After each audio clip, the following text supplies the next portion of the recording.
जय शिवराय. आज आपल्या सगळ्या बेघर बांधवांसाठी रुपेशदादा तळणकर यांनी त्यांच्या वाढदिवसानिमित्त व आषाढी एकादशी निमित्त आपल्या बेघर बांधवांसाठी जेवणाची पंगत आयोजित केली. तर मी आपल्या सगळ्या बेघर बांधवांच्या वतीने रुपेशदादा यांना वाढदिवसाच्या खूप खूप शुभेच्छा देतो.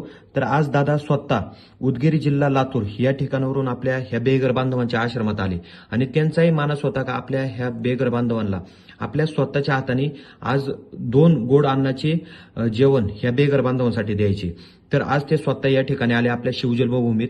तर आपणही व्हिडिओ पाहिल्यावर दादांना वाढदिवसाच्या खूप खूप शुभेच्छा द्या. तर व्हिडिओमध्ये दिसणारे सगळे लोक कधी काळी आपलं आयुष्य रोडवर कचऱ्यात जगत होते.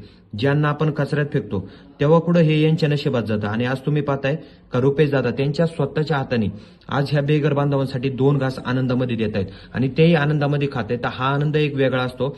त्याच्यामुळे आपणही ज्या लोकांना अन्नदानाची गरज आहे त्यांना अन्नदान करा. जय हिंद, जय महाराष्ट्र, जय जिजाऊ, जय शिवराय, जय संभाजीराजे.